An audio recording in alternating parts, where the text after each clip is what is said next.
Welcome to KS Classroom and welcome to our first class. നമ്മൾ ഇന്നത്തെ subject എന്ന് പറയുന്നത് ഇന്ത്യൻ പോളിറ്റിയാണ്. ഇന്ത്യൻ പോളിറ്റിയിലെ നോൺ കോൺസ്റ്റിറ്റ്യൂഷണൽ ബോഡീസ് എന്നുള്ള ടോപ്പിക്കിലെ സബ് ടോപ്പിക്കായിട്ടുള്ള നീതി ആയോഗാണ് നമ്മൾ ഇന്നിവിടെ ഡിസ്കസ് ചെയ്യാൻ പോകുന്നത്. ന്യൂസ് പേപ്പേഴ്സ് വായിക്കുന്നവരാണെങ്കിൽ എന്തായാലും ഈ നീതി ആയോഗ് എന്ന് പറയുന്ന അല്ലെങ്കിൽ നമ്മളൊരു നീതി ആയോഗ് എന്ന് പറയുന്ന ടേം നമ്മളെല്ലാവരും കേട്ടിട്ടുണ്ടാവും. അപ്പോൾ നമ്മൾ ഇന്ന് ഡിസ്കസ് ചെയ്യാൻ പോകുന്ന ടോപ്പിക്ക് നീതി ആയോഗാണ്. So let's start. ഇൻട്രൊഡക്ഷൻ എന്ന് പറഞ്ഞാൽ നീതി ആയോഗിൻ്റെ ഫുൾ ഫോം എന്താണ്? National institution for transforming India. ഈ നീതി ആയോഗ് എസ്റ്റാബ്ലിഷ് ചെയ്തിട്ടുള്ളത് January 1, 2015 by replacing 65-year-old planning commission. 65-year-old planning commission replace ചെയ്തിട്ടാണ് ഒരു പുതിയ ഇൻസ്റ്റിറ്റ്യൂഷൻ ആയിട്ടുള്ള നീതി ആയോഗ് ഇന്ത്യയിൽ എസ്റ്റാബ്ലിഷ് ആവുന്നത്. അപ്പോൾ നമ്മളുടെ മൈൻഡിൽ സ്വാഭാവികമായി ഉദിക്കുന്ന ഒരു ക്വസ്റ്റ്യൻ അല്ലെങ്കിൽ കൺഫ്യൂഷനാണ്, എന്തുകൊണ്ടാണ് 65-year-old പ്ലാനിംഗ് കമ്മീഷൻ മാറ്റി ഒരു പുതിയ ഇൻസ്റ്റിറ്റ്യൂഷൻ ആയിട്ടുള്ള നീതി ആയോഗ് ഇന്ത്യയിൽ എസ്റ്റാബ്ലിഷ് ചെയ്തത്? അപ്പോൾ അതിനുള്ള ഒരു ഉത്തരം എന്ന പോലെ നമ്മുടെ സെൻട്രൽ ഗവൺമെന്റ് അല്ലെങ്കിൽ യൂണിയൻ ഗവൺമെന്റ് പറഞ്ഞ കുറച്ച് കാര്യങ്ങളുണ്ട്. അതായത് ഒരു 6 ഡേക്കേഡ്സിന് മുന്നേ ഇന്ത്യക്ക്, അതായത് പ്ലാനിംഗ് കമ്മീഷൻ 1915 എസ്റ്റാബ്ലിഷ് ചെയ്യുന്നത്. ആ സമയത്ത് ഇന്ത്യയുടെ ഒരു എക്കണോമിക് സ്ട്രക്ചർ എന്ന് പറഞ്ഞാൽ ഒരു കമാൻഡ് എക്കണോമിക് സ്ട്രക്ചർ ആയിരുന്നു. അപ്പോൾ അന്നത്തെ കാലത്തെ അതിനുശേഷം ഇന്ത്യക്ക് ഒരുപാട് മാറ്റങ്ങൾ ഉണ്ടായിട്ടുണ്ട്. അതായത് എക്കണോമിക്കലി, സോഷ്യലി, ടെക്നോളജിക്കലി, ഡെമോഗ്രാഫിക്കലി ഒക്കെ ഇന്ത്യ മാറിക്കഴിഞ്ഞു. അങ്ങനെ ഒരു ചേഞ്ച്ഡ് ആയിട്ടുള്ള ഒരു ഇന്ത്യയിൽ, അതായത് ഇപ്പോഴത്തെ ഇന്ത്യയിൽ അന്ന് കാലത്തെ ഒരു കമാൻഡ് എക്കണോമിക് സ്ട്രക്ചർ ഉണ്ടായിരുന്ന കാലത്തെ ഒരു ഇൻസ്റ്റിറ്റ്യൂഷൻ, പ്ലാനിംഗ് കമ്മീഷൻ പോലൊരു ഇൻസ്റ്റിറ്റ്യൂഷൻ അല്ല ഇന്ന് ആവശ്യം എന്നുള്ള ആ ഒരു രീതിയിലാണ് ഫസ്റ്റ് പോയിന്റ് പറയുന്നത്. അതുകൊണ്ടാണ് നമ്മൾ ഒരു പുതിയ ഇൻസ്റ്റിറ്റ്യൂഷൻ വേണം എന്നുള്ളൊരു തോട്ടിലേക്ക് പോകുന്നത്.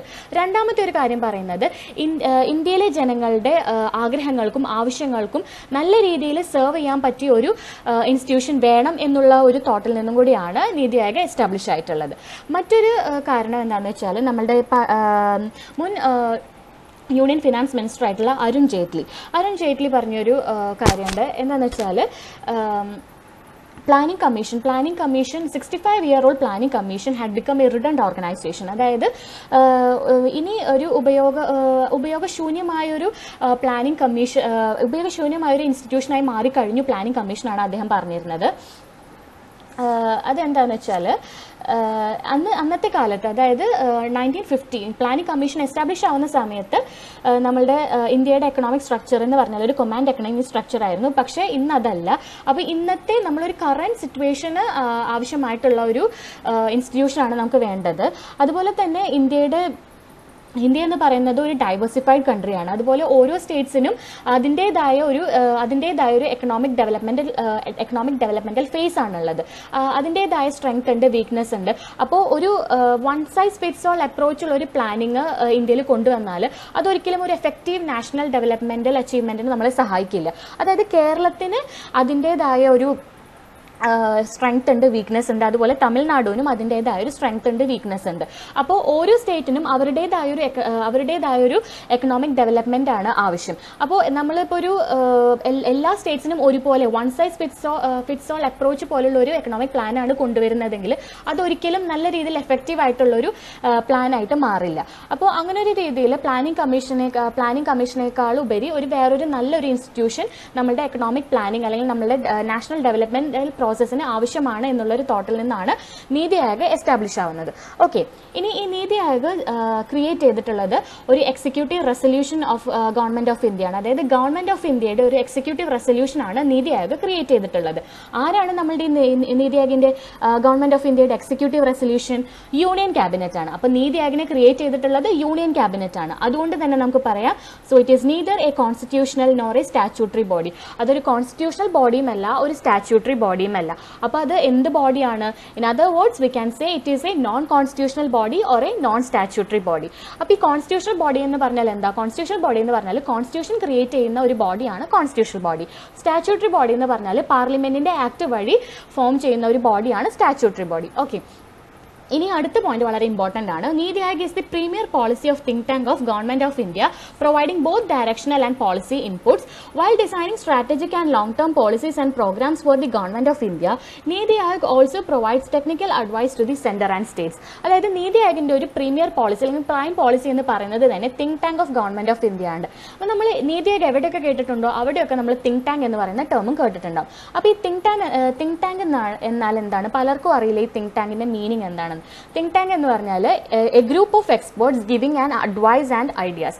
സിമ്പിൾ ആണ്. അതായത് a group of experts giving and advice and ideas. അതായത് നമ്മളുടെ എക്കണോമിക് പ്ലാനിംഗ് ആൻഡ് ഡെവലപ്മെന്റൽ പ്രോസസ്സിന് വേണ്ടിയിട്ടുള്ള അഡ്വൈസസ് ആൻഡ് ഐഡിയാസ് നൽകുന്ന ഒരു ഗ്രൂപ്പ് ഓഫ് എക്സ്പേർട്സിനെയാണ് നമ്മൾ തിങ്ക് ടാങ്ക് എന്ന് പറയുന്നത്. ഓക്കെ, അത് നമ്മൾ പറഞ്ഞു providing both directional and policy inputs. Okay, ഇനി while designing strategic and long term policies and programmes for the government of India, NITI Aayog also provides technical advice to the centre and states. അതായത് ഇവർ എന്തെങ്കിലും policies and programmes ചെയ്യുമ്പോൾ അത് short term ആയിട്ട് ഒരിക്കലും ചെയ്യില്ല, long term policies and programmes ആണ് for the government of India. Government of ഇന്ത്യക്ക് വേണ്ടിയിട്ട് ലോങ് ടേം ആയിട്ടുള്ള പോളിസീസ് ആൻഡ് പ്രോഗ്രാംസ് ആണ് അവർ ഡിസൈൻ ചെയ്യുക. അങ്ങനെ ഡിസൈൻ ചെയ്യുന്നതോടൊപ്പം സെന്റർ ആൻഡ് സ്റ്റേറ്റ്സിന് വേണ്ടിയിട്ടുള്ള ടെക്നിക്കൽ അഡ്വൈസും കൂടി അവർ പ്രൊവൈഡ് ചെയ്യുന്നതാണ്.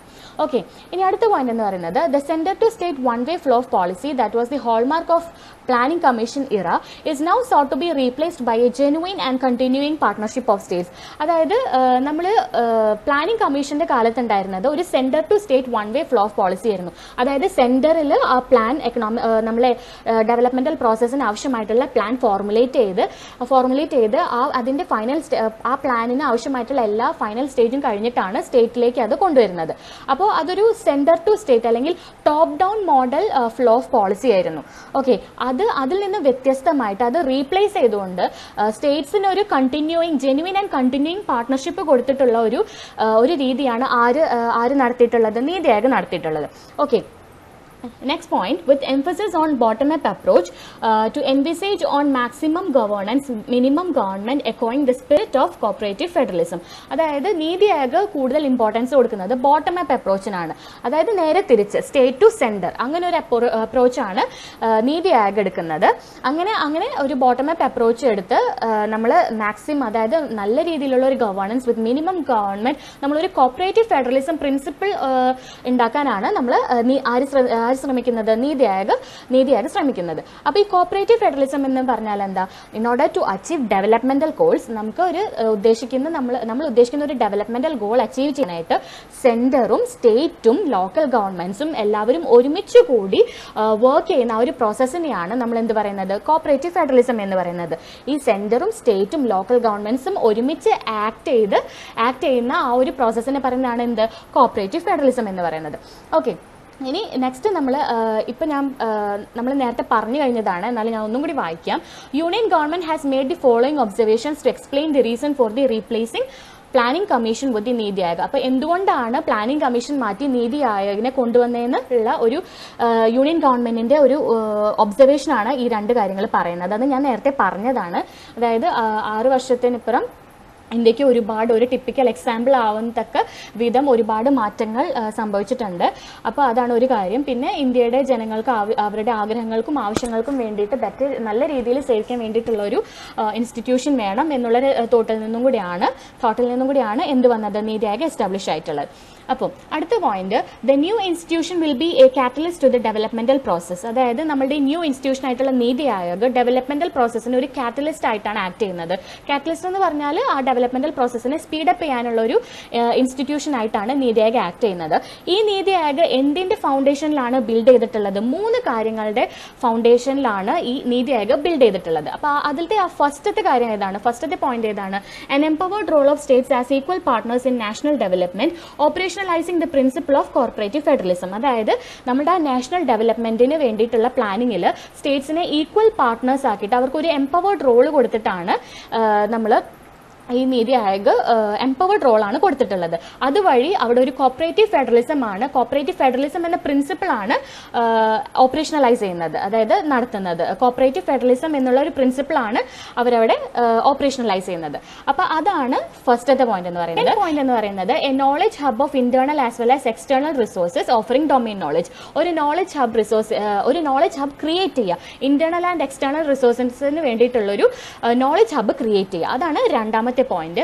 മൂന്നാമത്തെ പോയിന്റ് എന്ന് പറഞ്ഞാൽ a collaborative platform facilitating implementation by monitoring progress, plugging gaps and bringing together the various ministries of the centre and states for national development. അതായത് ഒരു കൊളാബറേറ്റീവ് പ്ലാറ്റ്ഫോം, അതായത് ഈ ഫോർമുലേറ്റ് ചെയ്ത പ്ലാൻ ഇംപ്ലിമെന്റ് ചെയ്യാനായിട്ട് ഒരു കൊളാബറേറ്റീവ് പ്ലാറ്റ്ഫോം അവിടെ facilitate ചെയ്യുക. അങ്ങനെ ഒരു പ്ലാൻ ഫോർമുലേറ്റ് ചെയ്ത് ഇംപ്ലിമെന്റ് ചെയ്താൽ മതിയോ? അതെങ്ങനെയൊക്കെ നടക്കുന്നു നമുക്ക് നോക്കണ്ടേ? അതായത് അതിന്റെ പ്രോഗ്രസ് നമ്മൾ മോണിറ്റർ ചെയ്യുക, അതിനെന്തെങ്കിലും ഒരു കുറവുകൾ ഉണ്ടെങ്കിൽ അത് നികത്തുക. അതാണ് പ്ലഗിങ് ഗ്യാപ്സ് കൊണ്ട് ഉദ്ദേശിക്കുന്നത്. അതായത് അങ്ങനെ ആ ഒരു പ്രോസസ്സിന് എന്തെങ്കിലും കുറവുകൾ സംഭവിച്ചിട്ടുണ്ടെങ്കിൽ അതൊക്കെ നികത്തുക. അങ്ങനെ നികത്തി നമ്മളുടെ സെൻറ്റർ ആൻഡ് സ്റ്റേറ്റ്സിൻ്റെ മിനിസ്ട്രീസിനെ ഒരുമിച്ച് കൊണ്ടുവന്ന് ഇതെല്ലാം ചെയ്തുകൊണ്ട് നമ്മുടെ നാഷണൽ ഡെവലപ്മെൻറ്റിന് അച്ചീവ് ചെയ്യാനായിട്ടുള്ള ഒരു പ്ലാറ്റ്ഫോം ആയിട്ടാണ് എന്ത് ഈ നീതി ആയോഗ് ആക്ട് ചെയ്യുന്നത്. അപ്പോൾ ഈ ഒരു 3 കാര്യങ്ങൾ വെച്ചിട്ടാണ് നമ്മുടെ ഈ 3 കാര്യങ്ങളായിട്ടുള്ള ഒരു ഫൗണ്ടേഷൻ വെച്ചിട്ടാണ് നീതി ആയോഗ് ബിൽഡപ്പ് ചെയ്യുന്നത്. ഇനി ഡീസെൻട്രലൈസ്ഡ് പ്ലാനിങ് നമ്മൾ പറഞ്ഞു നീതി ആയോഗിനുള്ളത് ഒരു ബോട്ടം അപ്പ് അപ്രോച്ച് ആണെന്ന് പറഞ്ഞു. ഈ ബോട്ടം അപ്പ് അപ്രോച്ച് എന്ന് പറഞ്ഞാലും ഡീസെൻട്രലൈസ്ഡ് പ്ലാനിംഗ് എന്ന് പറഞ്ഞാൽ ഏകദേശം ഒന്നാണ്. അതായത് ഇവിടെ ഡീസെൻട്രലൈസ്ഡ് പ്ലാനിംഗ് എന്ന് ഉദ്ദേശിക്കുന്നത് restructure the planning process into bottom up model, empowering states and guiding them to further empower local governments in developing mechanisms to formulate credible plans at the village level are progressively aggregated at the higher levels of government. അതായത് നമ്മളുടെ ഈ planning പ്രോസസ്സിന്, അതായത് പണ്ടുണ്ടായിരുന്നത് top down മോഡലായിരുന്നല്ലോ, ആ planning പ്രോസസ്സിനെ ഒരു bottom up മോഡലായിട്ട് restructure ചെയ്യുക. അതുവഴി നമുക്ക് സ്റ്റേറ്റ്സിനെ empower ചെയ്യാം. സ്റ്റേറ്റ്സിനെ എംപവർ ചെയ്യുന്നത് വഴി നമുക്ക് ആരെ എംപവർ ചെയ്യാം? ലോക്കൽ ഗവൺമെന്റ്സിനെ എംപവർ ചെയ്യാം. അങ്ങനെ ലോക്കൽ ഗവൺമെന്റ്സിനെ എംപവർ ചെയ്താൽ നമുക്ക് വില്ലേജ് ലെവലിൽ ക്രെഡിബിൾ ആൻഡ് എഫക്റ്റീവ് ആയിട്ടുള്ള പ്ലാൻസ് ഡെവലപ്പ് ചെയ്യാൻ കഴിയും. അങ്ങനെ വില്ലേജ് ലെവലിൽ ക്രെഡിബിൾ ആൻഡ് എഫക്റ്റീവ് ആയിട്ടുള്ള പ്ലാൻസ് ഡെവലപ്പ് ചെയ്ത് അത് ഗവൺമെന്റിന്റെ ഹയർ ലെവൽസിലേക്ക് പ്രോഗ്രസീവ്ലി അഗ്രിഗേറ്റ് ചെയ്ത് കൊണ്ടുവരാൻ കഴിയും. അതായത് അഗ്രിഗേറ്റ് എന്ന് പറഞ്ഞാൽ കൂട്ടി കൊണ്ടുവരാൻ കഴിയും.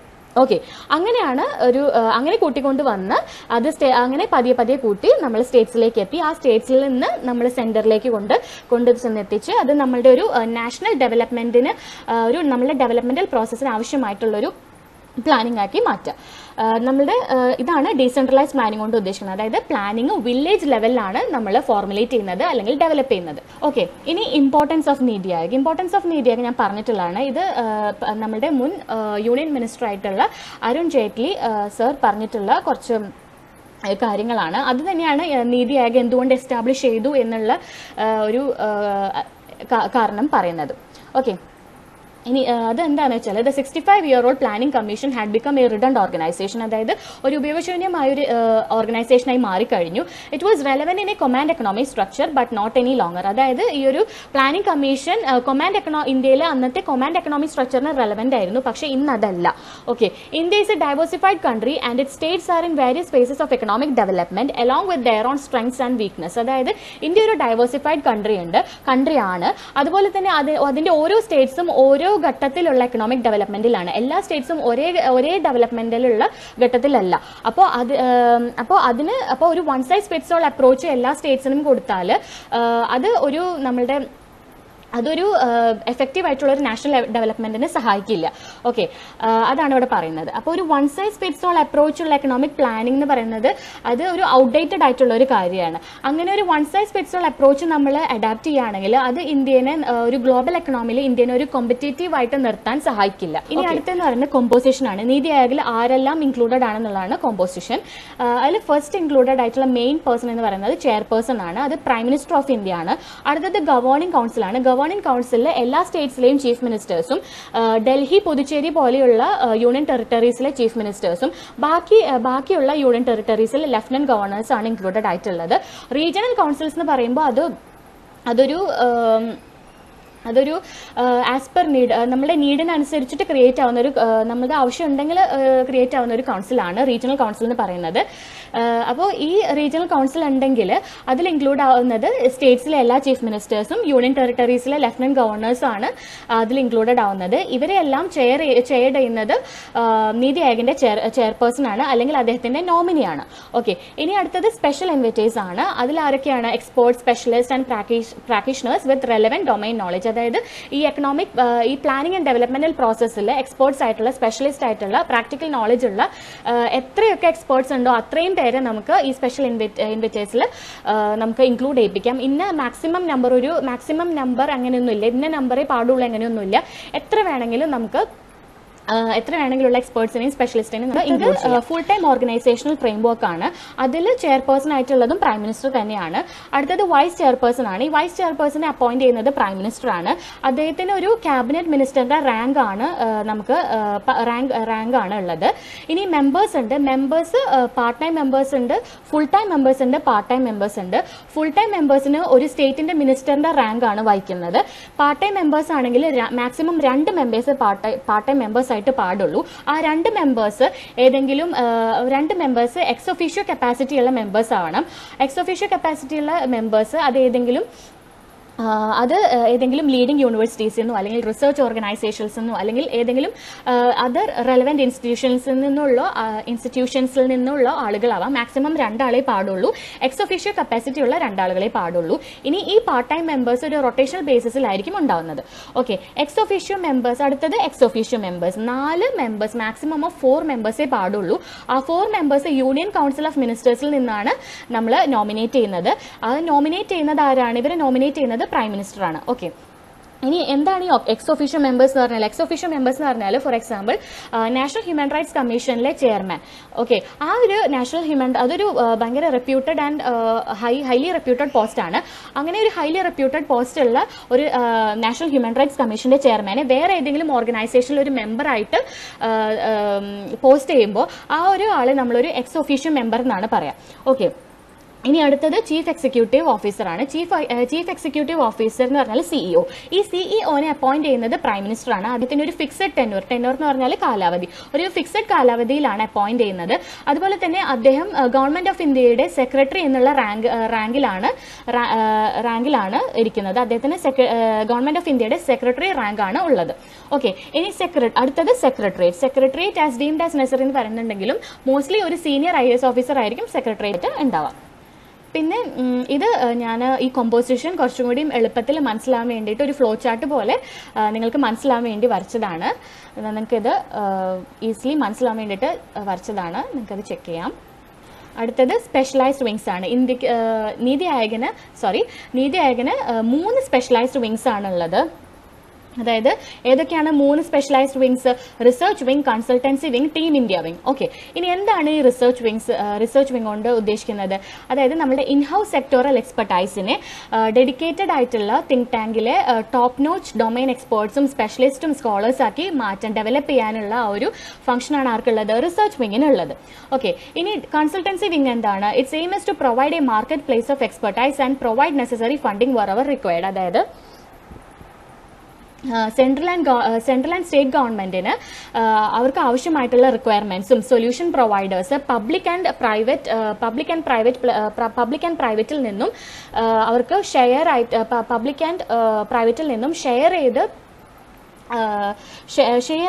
പബ്ലിക് ആൻഡ് പ്രൈവറ്റ് പ്ലേസിൽ നിന്ന് ഷെയർ ചെയ്യാനുള്ള ഒരു മാർക്കറ്റ് പ്ലേസ് പ്രൊവൈഡ് ചെയ്യുന്നതാണ് ഈ കൺസൾട്ടൻസി വിങ്ങിന്റെ ഒരു എയിം എന്ന് പറയുന്നത്. അതുപോലെ തന്നെ അവർക്കുള്ള ഫണ്ടിങ്ങും പ്രൊവൈഡ് ചെയ്യാനായിട്ടുള്ള ഒരു ഫംഗ്ഷനും കൂടി ആർക്കുണ്ട്? കൺസൾട്ടൻസി വിങ്ങിനുണ്ട്. ഓക്കെ, അടുത്തത് ടീം ഇന്ത്യ വിങ് ആണ്.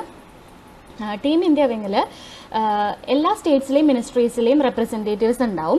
അതുപോലെ തന്നെ അതിൻ്റെ എയിം എന്ന് പറയുന്നത് it serves as A platform four national collaboration. അതായത് നമ്മളുടെ ഈ സെൻറ്ററും സ്റ്റേറ്റും ലോക്കൽ ഗവൺമെൻറ്റ്സും എല്ലാവരും കൂടെ ചേർന്ന് നമ്മളുടെ പ്ലാനിംഗ് ആൻഡ് ഡെവലപ്മെൻറ്റൽ പ്രോസസ്സിനായിട്ടുള്ള ആ ഒരു കാര്യത്തിന് വേണ്ടി ഒരുമിച്ച് ആക്ട് ചെയ്യുന്നതിന് വേണ്ടിയിട്ടുള്ള ഒരു പ്ലാറ്റ്ഫോം ആയിട്ടാണ് ടീം ഇന്ത്യ വിങ് ആക്ട് ചെയ്യുന്നത്. ഓക്കെ, അടുത്തെന്ന് പറയുന്നത് നീതി ആയോഗ് ഹബ്സ് ആണ്. 2 ഹബ്സ് ആണ് നീതി ആയോഗിനുള്ളത്. ഒന്ന് ടീം ഇന്ത്യ ഹബും രണ്ടാമത്തേത് നോളജ് ആൻഡ് ഇന്നോവേഷൻ ഹബ്ബാണ്. അപ്പോൾ ആദ്യത്തെ ടീം ഇന്ത്യ ഹബിന്റെ ഫംഗ്ഷൻ എന്ന് പറഞ്ഞാൽ it carries out the mandate of fostering cooperative federalism and designing policy and programme frameworks. അതായത് നമ്മൾ ഈ കോർപ്പറേറ്റീവ് ഫെഡറലിസം വളർത്താൻ വേണ്ടി, ഫോസ്റ്ററിംഗ് എന്ന് പറഞ്ഞാൽ വളർത്തിയെടുക്കുക എന്നാണ് അർത്ഥം. കോർപ്പറേറ്റീവ് ഫെഡറലിസം പ്രൊമോട്ട് ചെയ്യുക, വളർത്തിയെടുക്കുക. അതുപോലെ തന്നെ policy and programme frameworks design ചെയ്യുക. ഇതാണ് ടീം ഇന്ത്യ ഹബിന്റെ ഫംഗ്ഷൻ എന്ന് പറയുന്നത്. കോർപ്പറേറ്റീവ് ഫെഡറലിസം എന്താണെന്ന് അറിയാലോ, വളരെ വളരെ ഇമ്പോർട്ടൻ്റ് ആണ്. ഞാൻ ഒന്നുകൂടി പറയാം. സെൻറ്ററും സ്റ്റേറ്റും ലോക്കൽ ഗവൺമെൻറ്റ്സും നമ്മളുടെ ഡെവലപ്മെൻറ്റൽ ഗോൾസ് അച്ചീവ് ചെയ്യുന്നതിന് വേണ്ടിയിട്ട് ഒരുമിച്ച് ആക്ട് ചെയ്യുക. ആ ഒരു കാര്യത്തിനെ പറയുന്നതാണ് എന്ത്? കോർപ്പറേറ്റീവ് ഫെഡറലിസം എന്ന് പറയുന്നത്. ഓക്കെ, അത് തന്നെയാണ് ടീം ഇന്ത്യ ഹബിന്റെ ഫംഗ്ഷനായിട്ട് വരുന്നത്. ഓക്കെ, ഇനി അടുത്തത് knowledge and innovation hub. Knowledge and innovation ഹബിന്റെ ഒരു ഫംഗ്ഷൻ എന്ന് പറഞ്ഞാൽ it maintains a state of art resource centre, a repository of research on good governance and best practices, provides advice and encourages partnerships with key stake holders including colleges, universities, think tanks and non governmental organisations at home and abroad. Okay, അത് എന്താണെന്ന് വെച്ചാൽ ഒരു നല്ല governance and best practices, good governance and best പ്രാക്ടീസസിനായിട്ടുള്ള റിസർച്ചിന്റെ ഒരു റിപ്പോസിറ്ററിക്കായിട്ടുള്ള ഒരു art resource centre maintain ചെയ്യുക. അതായത് good governance and best പ്രാക്ടീസസിന്റെ റിസർച്ചിന് വേണ്ടിയിട്ടുള്ള ഒരു റിപ്പോസിറ്ററി എന്ന് പറഞ്ഞാൽ അതിനെ സംഭരിച്ചു വെക്കുക, അങ്ങനെയുള്ള ഒരു മീനിങ് ആണ്. റിപ്പോസിറ്ററിക്ക് വേണ്ടിയിട്ടുള്ള ഒരു ആർട്ട് റിസോഴ്സ് സെന്റർ മെയിൻറ്റെയിൻ ചെയ്യുക. അതുപോലെ തന്നെ സ്റ്റേക്ക് ഹോൾഡേഴ്സ്, ഈ കീ സ്റ്റേക്ക് ഹോൾഡേഴ്സ് ആയിട്ടുള്ള കോളേജസ്, യൂണിവേഴ്സിറ്റീസ്, തിങ്ക് ടാങ്ക്സ്, അതുപോലെ നമ്മുടെ രാജ്യത്തും അതുപോലെ തന്നെ എബ്രോഡ് പുറത്തുള്ള നോൺ ഗവൺമെന്റൽ ഓർഗനൈസേഷൻസിന്റെ ഒക്കെ പാർട്ട്ണർഷിപ്സിനെ എൻകറേജ് ചെയ്യിപ്പിക്കുക, അവർക്ക് വേണ്ട അഡ്വൈസ് ഒക്കെ കൊടുക്കുക. ഇങ്ങനത്തെ കാര്യങ്ങളൊക്കെ ചെയ്യുന്നതാണ് ആര്? നോളജ് ആൻഡ് ഇന്നോവേഷൻ ഹബ് എന്ന് പറയുന്നത്. അതുപോലെ നമ്മൾ ആദ്യത്തെ സ്ലൈഡിൽ നമ്മൾ പറഞ്ഞിട്ടുണ്ടായിരുന്നു, നമ്മളുടെ NITI ആയോഗിന്റെ policies and programme frameworks എന്ന് പറയുന്നത് ഒരിക്കലും ഷോർട്ട് ടേം ആയിരിക്കില്ല, എല്ലാം ലോങ് ടേം ഫ്രെയിംവർക്സ് അല്ലെങ്കിൽ സ്ട്രാറ്റജീസ് ആയിരിക്കും ഉണ്ടാവുക.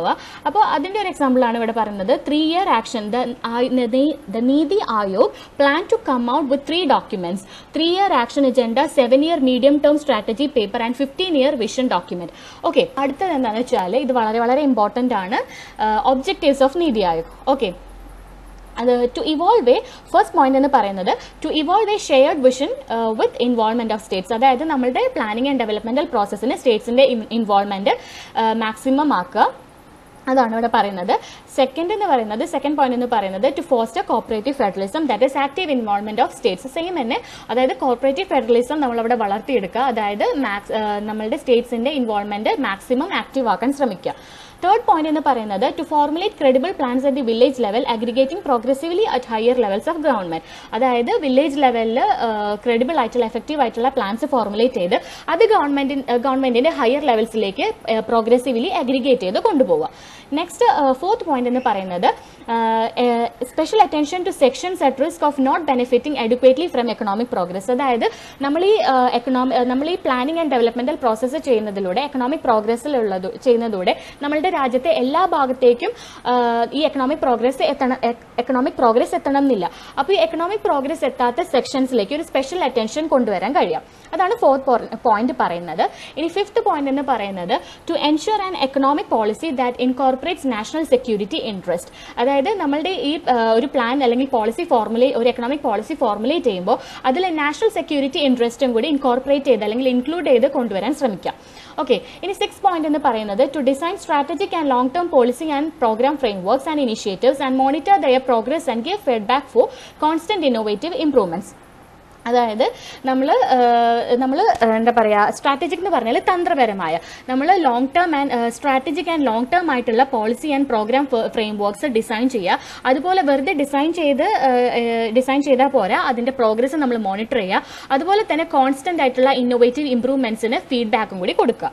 ഓക്കെ, അടുത്ത സെവൻത്ത് പോയിന്റ് എന്ന് പറയുന്നത് to provide advice and encourage partnerships between stakeholders and national and international like minded think tanks as well as educational and policy research institutions. അതായത് നമ്മൾ നേരത്തെ ആ നോളജ് ആൻഡ് ഇന്നോവേഷൻ ഹബിൽ പറഞ്ഞ കാര്യം തന്നെയാണ്. അതായത് national and international like minded ആയിട്ടുള്ള think tanks, അതായത് അതുപോലെ തന്നെ as well as educational and policy research institutions, ഇവരൊക്കെ തമ്മിലുള്ള പാർട്ട്ണർഷിപ്സിനെ മാക്സിമം എൻകറേജ് ചെയ്യിപ്പിക്കുക, അവർക്ക് വേണ്ട അഡ്വൈസ് പ്രൊവൈഡ് ചെയ്യുക. ഓക്കെ, അതുപോലെ to create a knowledge innovation and entrepreneurial support system. അതായത് നോളജ് ആൻഡ് ഇന്നോവേഷൻ എല്ലാം ക്രിയേറ്റ് ചെയ്ത് ഓൺടർപ്രീനിയൽ സപ്പോർട്ട് സിസ്റ്റത്തിന് ഹെൽപ്പ് ചെയ്യാൻ വേണ്ടിയിട്ടുള്ള നോളജ് ആൻഡ് ഇന്നോവേഷൻസ് ഒക്കെ ക്രിയേറ്റ് ചെയ്യുക. അതുപോലെ 9th പോയിന്റ് എന്ന് പറയുന്നത് to offer a platform for resolution of inter departmental issues in order to accelerate the implementation of the development agenda. അതായത് ഒരു റെസൊല്യൂഷൻ പ്ലാറ്റ്ഫോം ആയിട്ട് ആക്ട് ചെയ്യുക. അതായത് ഇപ്പോൾ ഇന്റർ ഡിപ്പാർട്ട്മെന്റൽ എന്തെങ്കിലും ഇഷ്യൂസ് ഉണ്ടെങ്കിൽ അതെല്ലാം സോൾവ് ഔട്ട് ചെയ്യാനായിട്ടുള്ള ഒരു റെസൊല്യൂഷൻ പ്ലാറ്റ്ഫോം ആയിട്ട് വർക്ക് ചെയ്യുക. അങ്ങനെ ഒരു റെസൊല്യൂഷൻ പ്ലാറ്റ്ഫോം ആയിട്ട് വർക്ക് ചെയ്താലേ നമുക്ക് നമ്മളുടെ ഡെവലപ്മെന്റൽ പ്രോസസ് ഒക്കെ കുറച്ചും കൂടി നല്ല രീതിയിൽ സ്പീഡപ്പ് ചെയ്ത് എക്സിക്യൂട്ട് ചെയ്യാൻ പറ്റുള്ളൂ. എന്തെങ്കിലും ഒരു ഇഷ്യൂ ഇതിന് എന്തെങ്കിലും ഈ ഡിപ്പാർട്ട്മെൻറ്റിൻ്റെ ഇടയ്ക്ക് എന്തെങ്കിലും വന്നിട്ടുണ്ടെങ്കിൽ ചിലപ്പോൾ ആ ഒരു ഡെവലപ്മെൻറ്റൽ പ്രോസസ്സിന് ഒരു ലാഗിങ് വരും. ആ ലാഗ് ഒഴിവാക്കാനായിട്ട് ഈ ഇന്റർ ഡിപ്പാർട്ട്മെൻറ്റൽ എന്തെങ്കിലും ഇഷ്യൂസ് ഉണ്ടെങ്കിൽ അതെല്ലാം സോൾവ് ഔട്ട് ചെയ്യാനായിട്ടുള്ള ഒരു പ്ലാറ്റ്ഫോമായിട്ട് വർക്ക് ചെയ്യുക അല്ലെങ്കിൽ ആക്ട് ചെയ്യുക. അടുത്ത പോയിന്റ് എന്ന് പറയുന്നത് to maintain a state of the art resource centre for research on good governance. അതും നമ്മൾ നോളജ് ആൻഡ് ഇന്നോവേഷൻ ഹബിൽ പറഞ്ഞതാണ്. അതായത് ഒരു ഗുഡ് ഗവേണൻസ് അല്ലെങ്കിൽ ഗുഡ് ഗവേണൻസ് ആൻഡ് ബെസ്റ്റ് പ്രാക്ടീസസിന്റെ റിസർച്ചിന് വേണ്ടിയിട്ടുള്ള ഒരു ആർട്ട് റിസോഴ്സ് സെന്റർ മെയിൻറ്റെയിൻ. അതുപോലെ 11th പോയിന്റ് എന്ന് പറയുന്നത് to focus on technology upgradation and capacity building for implementation of programmes and initiatives. അതായത് ടെക്നോളജി അപ്ഗ്രേഡേഷനിൽ ഫോക്കസ് ചെയ്യുക. അതുപോലെ തന്നെ പ്രോഗ്രാംസ് ആൻഡ് ഇനിഷ്യേറ്റീവ്സിന്റെ നമ്മുടെ ഗവൺമെന്റ് ഓഫ് ഇന്ത്യയുടെ പ്രോഗ്രാംസ് ആൻഡ് ഇനിഷ്യേറ്റീവ്സിന്റെ ഇംപ്ലിമെന്റേഷൻസിന്റെ ഒക്കെ കപ്പാസിറ്റി നമ്മൾ ബിൽഡ് ചെയ്യുക. അതൊക്കെയാണ് 11th പോയിന്റ്. ഇനി 12th പോയിന്റ് എന്ന് പറയുന്നത് to actively monitor and evaluate the implementation of initiatives and programmes including the identification of the needed resources so as to strengthen the probability of success. അതായത് നമ്മൾ ഈ initiatives and programmes implement ചെയ്യുന്നതോടൊപ്പം തന്നെ അതിനെ ആക്റ്റീവായിട്ട് അതിനെ മോണിറ്റർ ചെയ്യുക, evaluate ചെയ്യുക.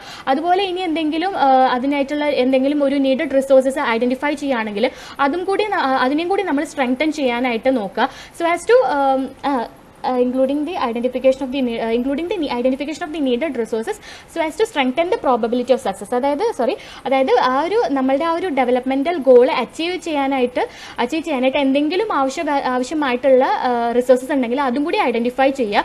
So as to strengthen the probability of success. അതായത് നമുക്ക് ആ ഒരു പ്രോബബിലിറ്റി ഓഫ് സക്സസ് കുറച്ചും കൂടി അങ്ങനെ ഐഡന്റിഫൈ ചെയ്താൽ നമുക്ക് ആ പ്രോബബിലിറ്റി ഓഫ് സക്സസ് കുറച്ചും കൂടി സ്ട്രെങ്തൻ ചെയ്യാൻ സാധിക്കും. ഓക്കെ, ഇനി 13th പോയിന്റ് എന്ന് പറയുന്നത് to undertake other activities as may be necessary in order to further the execution of the national development agenda and the objectives mentioned above. അതായത് ഇനി എന്തെങ്കിലും, അതായത് മുകളിൽ പറഞ്ഞ ഒബ്ജക്റ്റീവ്സോ അല്ലെങ്കിൽ ഇനി എന്തെങ്കിലും നമ്മളുടെ ആ ഒരു നമ്മുടെ പ്ലാനിങ് ആൻഡ് ഡെവലപ്മെന്റൽ പ്രോസസ്സിന് ആവശ്യമായിട്ടുള്ള എന്തെങ്കിലും ആക്ടിവിറ്റീസ് നമുക്ക് കാണുകയാണെങ്കിൽ, എന്തെങ്കിലും നമ്മൾ കണ്ടുപിടിക്കുകയാണെങ്കിൽ അതും കൂടി അണ്ടർടേക്ക് ചെയ്യാനായിട്ടുള്ള ഒരു കാര്യമാണ് ഇവിടെ, അതും കൂടി അണ്ടർടേക്ക് ചെയ്യണം എന്നുള്ളൊരു കാര്യമാണ് ഇവിടെ പറയുന്നത്. അതായത് നാഷണൽ ഡെവലപ്മെന്റ് അജണ്ടയ്ക്ക് അതിന്റെ എക്സിക്യൂഷൻ ആവശ്യമായിട്ടുള്ള വേറെ ഏതെങ്കിലും ആക്ടിവിറ്റീസ് കാണുകയാണെങ്കിൽ അതും കൂടി അണ്ടർടേക്ക് ചെയ്യണം എന്നുള്ളൊരു കാര്യമാണ് 13th പോയിന്റിൽ പറയുന്നത്. അപ്പം നമ്മൾ നീതി ആയോഗിന് 13 ഒബ്ജക്റ്റീവ്സ് ആണുള്ളത്. ഈ 13 ഒബ്ജക്റ്റീവ്സും വളരെ സിമ്പിൾ ആണ്, നിങ്ങളുടെ രീതിയിൽ തന്നെ നിങ്ങൾക്ക് ചെയ്യാം. പക്ഷേ ആൻസർ ടു ദ ക്വസ്റ്റ്യൻ, അതായത് 3 മാർക്സ് 5 മാർക്സ് ബേസിസിലാണ് നമ്മൾ KS മെയിൻസ് ക്വസ്റ്റ്യൻ പേപ്പറിൽ ചോദിച്ചിട്ടുള്ളത്. അപ്പോൾ അതിനനുസരിച്ച് ആൻസർ ചെയ്യുക. ഇപ്പോൾ ഈ 13 പോയിന്റ്സ് നിങ്ങൾക്ക് ഓർമ്മയിൽ വരികയാണെങ്കിൽ നിങ്ങൾക്ക് ഷുവർ ആയിട്ടും എഴുതാം. അതിന് സ്പേസ്, അതായത് നമ്മളുടെ സ്പേസ് നോക്കി നമ്മളുടെ മാർക്ക് നോക്കി നമ്മൾ എഴുതുക. അല്ലെങ്കിൽ ഒരു 3 മാർക്സിനൊക്കെ വരികയാണെങ്കിൽ നമുക്കൊരു 5 6 അല്ലെങ്കിൽ 6 7 ഒരു പോയിന്റ്സ് ഒക്കെ എഴുതിയാലും മതിയാവും. ഓക്കെ, ഈ അടുത്തത് പറയുകയാണെങ്കിൽ ഫങ്ഷൻസ് ഓഫ് നീതി ആയോഗാണ്. ഫങ്ഷൻസ് ഓഫ് നീതി ആയോഗിൽ ഫസ്റ്റ് പോയിന്റ് എന്ന് പറയുന്നത് കോമ്പറ്റേറ്റീവ് ആൻഡ് കോർപ്പറേറ്റീവ് ഫെഡറലിസം. നമ്മൾ പറഞ്ഞു കഴിഞ്ഞു, ഒരു കോമ്പറ്റേറ്റീവ് ആയിട്ടുള്ള ഒരു കോപ്പറേറ്റീവ് ഫെഡറലിസം നമുക്ക് ഉണ്ടാക്കുക. അതാണ് നീതി ആയോഗിന്റെ ഫസ്റ്റ് ഫംഗ്ഷൻ എന്ന് പറയുന്നത്. രണ്ടാമത്തേത് ഡീസെൻട്രലൈസ്ഡ് പ്ലാനിങ്, അതും നമ്മൾ പറഞ്ഞു. അതായത് നമ്മളുടെ പ്ലാൻസ് എല്ലാം ഫോർമുലേറ്റ് ചെയ്യുന്നത് വില്ലേജ് ലെവലിൽ വെച്ചിട്ടാണ്. അങ്ങനെ വില്ലേജ് ലെവലിൽ നിന്നാണ് ബാക്കിയുള്ള ഹയർ ലെവൽസ് ഓഫ് ഗവൺമെന്റിലേക്ക് നമ്മൾ പ്രോഗ്രസീവ്ലി അഗ്രിഗേറ്റ് ചെയ്ത് കൊണ്ടുവന്ന് അതൊരു ഡെവലപ്മെന്റൽ ഗോളായിട്ട് അച്ചീവ് ചെയ്യുന്നത് നമ്മൾ പറഞ്ഞു. നെക്സ്റ്റ് പോയിന്റ് എന്ന് പറയുന്നത് വിഷൻ ആൻഡ് സിനാരിയോ പ്ലാനിംഗ് ആണ്. നമ്മുടെ ഇന്ത്യൻ ഫ്യൂച്ചറിന് വേണ്ടി, നമ്മുടെ ഇന്ത്യയുടെ ഫ്യൂച്ചറിന് ആവശ്യമായിട്ടുള്ള medium and long term strategic frameworks design ചെയ്യുക. 4th പോയിന്റ് എന്ന് പറയുന്നത് നോളജ് ആൻഡ് ഇന്നോവേഷൻ ഹബ്ബാണ്. അത് നമ്മൾ മുന്നേ പറഞ്ഞിട്ടുള്ളതാണ്. അതായത് എന്താണ്, നമ്മളുടെ ഗുഡ് ഗവേണൻസ് ആൻഡ് ബെസ്റ്റ് പ്രാക്ടീസസിനായിട്ടുള്ള ഒരു റിപ്പോസിറ്ററി ആയിട്ടുള്ള ആർട്ട് റിസോഴ്സ് സെന്റർ മെയിൻറ്റെയിൻ ചെയ്യുക. അതുപോലെ തന്നെ national and international like minded ആയിട്ടുള്ള think tanks, educational and research ഓർഗനൈസേഷൻസിന്റെ ഒക്കെ പാർട്ട്ണർഷിപ്സ് എൻകറേജ് ചെയ്യുക, അവർക്ക് വേണ്ട അഡ്വൈസസ് ഒക്കെ പ്രൊവൈഡ് ചെയ്യുക. അതാണ് നോളജ് ആൻഡ് ഇന്നോവേഷൻ ഹബ് എന്ന് പറയുന്നത്. ഇനി 5th one harmonisation. To facilitate harmonisation across different layers of government, especially when involving cross cutting and overlapping issues across multiple sectors through communication, coordination, collaboration and convergence amongst all the stake holders. അതായത് harmonisation എന്ന് പറഞ്ഞാൽ എന്താണ്, ഒരു ഗവൺമെന്റിന്റെ പല ലെയേഴ്സിലുള്ള departments, different layers of ഗവൺമെന്റിന്റെ different ലെയേഴ്സിലുള്ള ഡിപ്പാർട്ട്മെന്റ്സ് ഉണ്ടാവും. ആ ഡിപ്പാർട്ട്മെന്റ്സിൽ എല്ലാവരും ഒരുമിച്ച് കൂടി എന്തെങ്കിലും ഒരു കാര്യത്തിന് വേണ്ടി, അതായത് നമ്മളുടെ ഡെവലപ്മെന്റൽ ഗോൾ അച്ചീവ് ചെയ്യാനായിട്ട് ഗവൺമെന്റിന്റെ പല ലെയേഴ്സിലുള്ള ഡിപ്പാർട്ട്മെന്റ്സ്, സെക്ടേഴ്സ് എല്ലാവരും കൂടി ഒരുമിച്ച് ചെയ്ത് ആക്ട് ചെയ്തിട്ട് നമ്മളെ ഡെവലപ്മെന്റൽ ഗോൾ അച്ചീവ് ചെയ്യുക. ഓക്കെ, അതാണ് ഹാർമണൈസേഷൻ എന്ന് പറഞ്ഞത്. അങ്ങനെ ഒരു ഹാർമണൈസേഷൻ അച്ചീവ് ചെയ്യുക. അതുപോലെ തന്നെ ഇനി എന്തെങ്കിലും പ്രശ്നം അവർക്കിടയിൽ ഉണ്ടാവുകയാണെങ്കിൽ, എന്തെങ്കിലും ക്രോസ് കട്ടിംഗ്, ഓവർലാപ്പിംഗ് ഇഷ്യൂസ് പോലുള്ള എന്തെങ്കിലും ഒരു പ്രശ്നം ഉണ്ടാവുകയാണെങ്കിൽ അത് കമ്മ്യൂണിക്കേറ്റ് ചെയ്ത്, കോർഡിനേറ്റ് ചെയ്ത്, കൊളാബറേറ്റ് ചെയ്ത്, കൺവേർട്ട് ചെയ്ത് അതെല്ലാം മാറ്റിയെടുക്കുക. അതാണ് ഈ ഹാർമണൈസേഷൻ കൊണ്ട് ഉദ്ദേശിക്കുന്നത്. ഓക്കെ, അവിടെ ഒരു ഉദ്ദേശിക്കുന്നത്. അടുത്തത് പറയുന്നത് കോൺഫ്ലിക്ട് റെസൊല്യൂഷൻ ആണ്. കോൺഫ്ലിക്ട് റെസൊല്യൂഷൻ എന്ന് പറഞ്ഞാൽ to provide platform for mutual consensus to intersectoral, inter departmental, inter state as well as centre to state issues for all speedy execution of the government programmes. അതായത് നേരത്തെ നമ്മൾ പറഞ്ഞ പോലെ തന്നെ consensus എന്ന് പറഞ്ഞ ഒരു മ്യൂച്വൽ, ഒരു ജനറൽ എഗ്രിമെന്റ് ആണ് ഉദ്ദേശിക്കുന്നത്. അതായത് ഒരു റെസൊല്യൂഷൻ പ്ലാറ്റ്ഫോം പോലെ ആക്ട് ചെയ്യുക. അതായത് എന്തെങ്കിലും inter sectoral, inter departmental, inter states അല്ലെങ്കിൽ സെന്റർ ടു സ്റ്റേറ്റ് ഇഷ്യൂസ് എന്തെങ്കിലും ഉണ്ടെങ്കിൽ അതെല്ലാം സോൾവ് ഔട്ട് ചെയ്ത് ഒരു റെസൊല്യൂഷൻ പ്ലാറ്റ്ഫോം പോലെ വർക്ക് ചെയ്യുക. സോ ആസ് ടു നമുക്ക് എന്താ പറയുക, so as to speedy execution of the government programmes. നമ്മളുടെ ഗവൺമെന്റ് പ്രോഗ്രാംസിന് ഒരു സ്പീഡി എക്സിക്യൂഷൻ നടത്താൻ നമുക്ക് അവിടെ പറ്റും. എന്തെങ്കിലും ഇഷ്യൂസ് ഉണ്ടെങ്കിൽ അത്ര സ്പീഡായിട്ട് നമുക്ക് ഒരു സ്പീഡപ്പ് ചെയ്ത് നമ്മളുടെ പ്രോഗ്രാംസ് ആൻഡ് പോളിസീസ് നമുക്ക് വർക്ക് ചെയ്യാൻ ആക്ട് ചെയ്യാൻ പറ്റില്ല. അപ്പോൾ അതൊന്ന് സ്പീഡപ്പ് ചെയ്യാൻ വേണ്ടിയിട്ട് ഈ ഇഷ്യൂസ് ഒക്കെ സോൾവ് ഔട്ട് ചെയ്യുന്ന ഒരു റെസൊല്യൂഷൻ പ്ലാറ്റ്ഫോം ആയിട്ട് വർക്ക് ചെയ്യുക. അടുത്തത് coordinating interface with the world. അതായത് നമ്മളുടെ ഇന്റർനാഷണൽ ഓർഗനൈസേഷനിൽ നിന്ന് കിട്ടുന്ന റിസോഴ്സസും ഗ്ലോബൽ എക്സ്പേർട്സിന്റെ ഒക്കെ മാക്സിമം യൂസ് ചെയ്ത് നമ്മളുടെ ഇന്ത്യയുടെ ഡെവലപ്മെന്റൽ പ്രോസസ്സിനായിട്ട് ആക്ട് ചെയ്യുക അല്ലെങ്കിൽ യൂസ് ചെയ്യുക. ഓക്കെ, ഇനി ഇന്റേണൽ കൺസൾട്ടൻസി എന്ന് പറഞ്ഞാൽ it provides internal consultancy to central and state governments on policy and programmes. അതായത് സെൻട്രൽ ആൻഡ് സ്റ്റേറ്റ് ഗവൺമെന്റ്സിന് അവരുടെ പോളിസി ആൻഡ് പ്രോഗ്രാംസിന് ആവശ്യമായിട്ടുള്ള ഐഡിയാസ്, അഡ്വൈസസ് ഇതെല്ലാം എന്തെങ്കിലും അല്ലെങ്കിൽ സൊല്യൂഷൻ പ്രൊവൈഡിങ് എല്ലാം പ്രൊവൈഡ് ചെയ്യലാണ് ഇന്റേണൽ എന്താ പറയുക, പ്രൊവൈഡ് ചെയ്യുന്നതിനാണ് ഇന്റേണൽ കൺസൾട്ടൻസി എന്ന് പറയുന്നത്. അതായത് സെൻട്രൽ ആൻഡ് സ്റ്റേറ്റ് ഗവൺമെന്റ്സിന്റെ പോളിസി ആൻഡ് പ്രോഗ്രാംസിന് ആവശ്യമായിട്ടുള്ള അഡ്വൈസസ് ആൻഡ് ഐഡിയാസ് എല്ലാം പ്രൊവൈഡ് ചെയ്യുക. അതാണ് ഇന്റേണൽ കൺസൾട്ടൻസി എന്ന് പറഞ്ഞാൽ. അടുത്തത് നെറ്റ്വർക്ക് ഓഫ് എക്സ്പെർട്ടൈസ് ആണ്. നെറ്റ്വർക്ക് ഓഫ് എക്സ്പെർട്ടൈസ് എന്ന്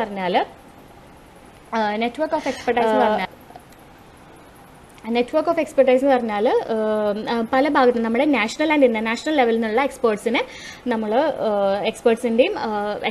നമ്മൾ ഈ പ്ലാനിംഗ് ആൻഡ് ഡെവലപ്മെന്റൽ ഗോൾസിന് വേണ്ടിയിട്ട് നമ്മൾ യൂസ് ചെയ്യുക. ഓക്കെ, അടുത്തത് നമ്മൾ നീതി ആയോഗിന്റെ പ്രിൻസിപ്പിൾസ് ആണ് പറയുന്നത്. നീതി ആയോഗിന് 7 പ്രിൻസിപ്പിൾസ് ഉണ്ട്, അതുപോലെ തന്നെ 7 പില്ലേഴ്സും ഉണ്ട്. ഇപ്പം നമ്മൾ ആദ്യം ഡിസ്കസ് ചെയ്യാൻ പോകുന്നത് നീതി ആയോഗിന്റെ 7 പ്രിൻസിപ്പിൾസ് ആണ്. അപ്പോൾ ഏതാണ് നീതി ആയോഗിന്റെ ഫസ്റ്റ് പ്രിൻസിപ്പിൾ എന്ന് പറയുന്നത്? അന്ത്യോദയ എന്ന് പറഞ്ഞാൽ ഈ പുവർ ആയിട്ടുള്ള, മാർജിനലൈസ്ഡ് ചെയ്തിട്ടുള്ള, ഡൗൺസ്ട്രോഡൻ ആയിട്ടുള്ള പീപ്പിൾസിന്റെ ഒക്കെ അപ്ലിഫ്റ്റ്മെന്റിനും സർവീസിനും പ്രയോറിറ്റൈസ് ചെയ്യുക. അതാണ് അന്ത്യോദയ എന്ന് ഉദ്ദേശിച്ചാൽ. രണ്ടാമത്തെ പോയിന്റ് എന്ന് പറയുന്നത് ഇൻക്ലൂഷൻ എന്ന് പറഞ്ഞാൽ ഈ പറഞ്ഞ പോലെ തന്നെ മാർജിനലൈസ്ഡ് ചെയ്തിട്ടുള്ള, അതുപോലെ വൾണറബിൾ ആയിട്ടുള്ള സെക്ഷൻസ്, അതുപോലെ തന്നെ ജെൻഡർ, റിലീജിയൻ, കാസ്റ്റ്, ക്ലാസ് എന്നിവയൊക്കെ പറഞ്ഞുകൊണ്ട് ഇനീക്വാലിറ്റി അനുഭവിക്കുന്ന ഒരുപാട് സെക്ഷൻസ് ഓഫ് പീപ്പിൾ ഉണ്ട്. അവരെല്ലാം ഇൻക്ലൂഡ് ചെയ്യിപ്പിച്ചുകൊണ്ടുള്ള ഒരു പ്ലാനിംഗ് ആൻഡ് ഡെവലപ്മെന്റൽ പ്രോസസ്സാണ് നമ്മൾ ഉദ്ദേശിക്കുന്നത്. അവരെല്ലാം ഇൻക്ലൂഡ് ചെയ്യുക, അവരെല്ലാം എംപവർ ചെയ്യുക. അതാണ് എന്തുകൊണ്ട് ഉദ്ദേശിക്കുന്നത്? ഇൻക്ലൂഷൻ കൊണ്ട് ഉദ്ദേശിക്കുന്നത്. മൂന്നാമത്തെ പോയിന്റ് എന്ന് പറയുന്നത് നമ്മുടെ ഡെവലപ്മെന്റൽ പ്രോസസ്സിന് വേണ്ടി ഈ വില്ലേജസിനെ എല്ലാവരെയും ഒരുമിച്ച് കൂട്ടുക അല്ലെങ്കിൽ ഒരുമിച്ച് ഇന്റഗ്രേറ്റ് ചെയ്യുക. ഓക്കെ, അടുത്ത പോയിന്റ്, ഫോർത്ത് പോയിന്റ് എന്ന് പറയുന്നത് ഡെമോഗ്രാഫിക് ഡിവിഡൻഡ് ആണ്. അതായത് നമ്മളുടെ ഇന്ത്യയുടെ ഗ്രേറ്റസ്റ്റ് അസറ്റ് എന്താണ്? നമ്മളുടെ ഇന്ത്യയിലെ ജനങ്ങളാണ്. ആ ജനങ്ങളുടെ ഡെവലപ്മെന്റിനെ നമ്മൾ ഫോക്കസ് ചെയ്യുക. അത് ഫോക്കസ് ചെയ്യുന്നതിലൂടെ വഴി നമ്മളുടെ ഡെവലപ്മെന്റൽ പ്രോസസ്സിലേക്ക് നമ്മളുടെ ഡെവലപ്മെന്റൽ ഗോൾ നമുക്ക് അച്ചീവ് ചെയ്യാൻ പറ്റും. പക്ഷേ എങ്ങനെയാണ് ഈ ഡെവലപ്മെന്റ്, അതായത് നമ്മളുടെ ഇന്ത്യയിലെ ജനങ്ങളുടെ ഡെവലപ്മെന്റ് നമ്മൾ ഫോക്കസ് ചെയ്യുക? അതായത് എങ്ങനെ ഫോക്കസ് ചെയ്യുക? Through education and skilling. അവരുടെ എഡ്യൂക്കേഷനും സ്കില്ലിംഗും വഴിയാണ് അവരുടെ ഡെവലപ്മെന്റിന് നമ്മൾ ഫോക്കസ് ചെയ്യുക. അതുപോലെ തന്നെ അവരെ എംപവർ ചെയ്യുക. എങ്ങനെ എംപവർ ചെയ്യണം? Through productive livelihood opportunities. അവർക്ക് പ്രൊഡക്റ്റീവ് ആയിട്ടുള്ള ലൈവ്ലിഹുഡ് ഓപ്പർച്യൂണിറ്റീസ് കൊടുത്തുകൊണ്ട് അവരെ എംപവർ ചെയ്യുക. അങ്ങനെ നമ്മൾക്ക് നമ്മുടെ ആ ഡെവലപ്മെന്റൽ ഗോൾ നമുക്ക് അച്ചീവ് ചെയ്യാൻ കഴിയും. ഓക്കെ, ഇനി അടുത്ത പോയിന്റ് എന്ന് പറയുന്നത് പീപ്പിൾസ് പാർട്ടിസിപ്പേഷൻ ആണ്. അതായത് ഈ ഡെവലപ്മെന്റൽ പ്രോസസ്സിൽ ഇന്ത്യയിലെ സിറ്റിസൻസിനെ മാക്സിമം പാർട്ടിസിപ്പേറ്റ് ചെയ്യാൻ നമ്മൾ നോക്കുക. ഓക്കെ, അതായത് transform the developmental process into a people driven one. അതായത് ഈ നമ്മളുടെ ഇന്ത്യയിലെ സിറ്റിസൻസ് തന്നെ ഉണ്ടാക്കിയെടുക്കുന്ന ഒരു ഡെവലപ്മെന്റൽ പ്രോസസ് ആയിട്ട് നമ്മൾ മാറ്റിയെടുക്കാം. മാക്സിമം സിറ്റിസൻസിന് നമ്മൾ നമ്മളുടെ ഡെവലപ്മെന്റൽ പ്രോസസ്സിലേക്ക് പാർട്ടിസിപ്പേറ്റ് ചെയ്യാൻ ശ്രമിക്കുക.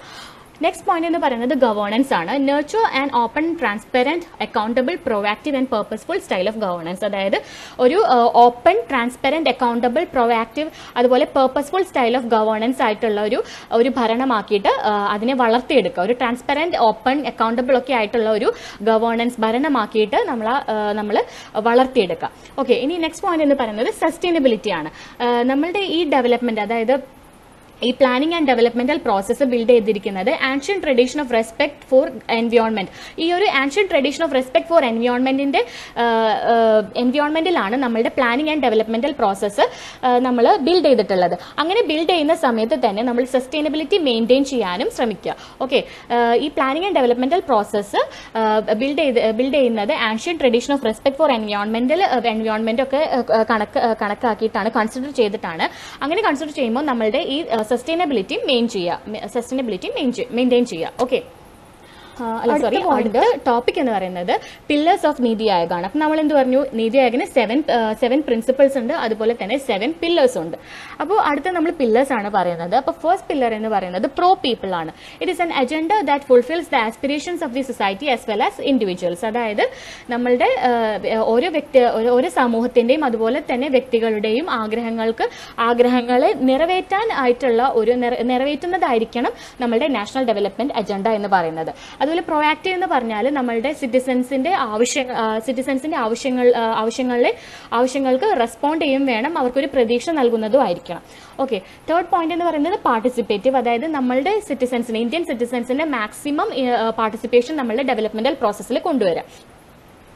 പിന്നെ ഫോർത്ത് പോയിന്റ് എന്ന് പറയുന്നത് empowering especially women in all aspects. വിമനെ എല്ലാ സ്പിയേഴ്സിൽ നിന്ന് നോക്കിയാലും വിമനിന്റെ ഒരു എംപവറിംഗ് നമ്മൾക്ക് കൊണ്ടുവരാൻ കഴിയാം. ഓക്കെ, ഫിഫ്ത്ത് പോയിന്റ് എന്ന് പറയുന്നത് ഇൻക്ലൂഷൻ ആണ്. Inclusion of all groups with special attention to the SCs, OBCs and minorities. അതായത് നമ്മുടെ ഈ ഡെവലപ്മെന്റൽ പ്രോസസ്സിന് എല്ലാ ഗ്രൂപ്പ്സിലുള്ള ആൾക്കാരെയും ഇൻക്ലൂഡ് ചെയ്യണം. പക്ഷേ സ്പെഷ്യൽ അറ്റൻഷൻസ് ആർക്ക് കൊടുക്കണം? SCs, STs, OBCs and minorities പോലെയുള്ള സ്പെഷ്യൽ വിഭാഗങ്ങൾക്ക് നമ്മളൊരു സ്പെഷ്യൽ അറ്റൻഷൻ കൊടുക്കണം. Okay, equality, providing equal opportunity for the youth. അതായത് നമ്മളുടെ യൂത്തിനും നമ്മളുടെ ഇന്ത്യയുടെ യൂത്തിനും ഈക്വൽ ഓപ്പർച്യൂണിറ്റി തന്നെ പ്രൊവൈഡ് ചെയ്യേണ്ടതാണ്. അതുപോലെ ട്രാൻസ്പെറൻസി, നമ്മളുടെ ഇപ്പോഴത്തെ ടെക്നോളജി എല്ലാം യൂസ് ചെയ്ത് നമ്മളുടെ ഗവൺമെന്റിനെ കുറച്ചുകൂടി വിസിബിൾ ആൻഡ് റെസ്പോൺസീവ് ആക്കാൻ ശ്രമിക്കണം. അതാണ് എന്തുകൊണ്ട് ഉദ്ദേശിക്കുന്നത്, ട്രാൻസ്പെറൻസി കൊണ്ട് ഉദ്ദേശിക്കുന്നത്. അടുത്തത് സബോർഡിനേറ്റ് ഓഫീസാണ്. അതായത് നീതി ആയോഗിന് ഒരു സബോർഡിനേറ്റ് ഓഫീസ് ഉണ്ട്, അതാണ് നിലഡ്. നിലഡിന്റെ ഫുൾ ഫോം എന്ന് പറയുന്നത് national institute four labour economics research and development എന്ന് പറയുന്നത്. അതിന്റെ അവർ എന്തിനായിട്ടാണ് ഫംഗ്ഷൻ ചെയ്യുന്നത്? Research, education, training and consultancy അങ്ങനെ ചെയ്യുന്നതോടൊപ്പം അതിനെ മോണിറ്റർ ചെയ്യും, ഇവാലുവേറ്റ് ചെയ്യും ചെയ്യുന്നുണ്ട്. അതുപോലെ തന്നെ അത് ഒരു centre of excellence in the field of labour and development ആയിട്ടാണ് കണക്കാക്കപ്പെടുന്നത്. അതുപോലെ തന്നെ ഈ ഒരു ഇൻസ്റ്റിറ്റ്യൂഷൻ വേൾഡ് വൈഡ് റെക്കഗ്നേഷൻ നേടിയിട്ടുമുണ്ട്. ഇനി ഇൻ 2020-21 ഈ ഇൻസ്റ്റിറ്റ്യൂഷൻ അതിന്റെ ഒരു സ്കോപ്പ്, അതിന്റെ ഈ റിസർച്ച് ആക്ടിവിറ്റീസിന്റെ ഒരു സ്കോപ്പ് എക്സ്പാൻഡ് ചെയ്തിട്ടുണ്ട്. അതായത് ലേബർ എക്കണോമിക്സിന് പുറമെ ഇതിന്റെ റിസർച്ച് ആക്ടിവിറ്റീസ് എക്സ്പാൻഡ് ചെയ്ത് ഡെവലപ്മെന്റൽ സ്റ്റഡീസും കൂടി ഇൻക്ലൂഡ് ചെയ്തിട്ടാണ് ഇപ്പോൾ അവർ വർക്ക് ചെയ്യുന്നത്. Okay, in 2020-21 the institute expanded the scope of its research activities beyond labor economics to include development studies as well. Okay, അടുത്തത് വളരെ വളരെ ഇമ്പോർട്ടന്റ് ആണ്. അതായത് നീതി ആയോഗും പ്ലാനിംഗ് കമ്മീഷനും തമ്മിലുള്ള ഡിഫറൻസസ് ആണ് ഇവിടെ പറയുന്നത്. അത് നമ്മളുടെ കഴിഞ്ഞ KS മെയിൻസ് എക്സാമിന് 3 മാർക്സിന് ചോദിച്ചിട്ടുള്ള ഒരു ക്വസ്റ്റ്യൻ ആയിരുന്നു. Point out the differences between NITI Aayog and planning commission. Okay, നമുക്ക് സ്റ്റാർട്ട് ചെയ്യാം.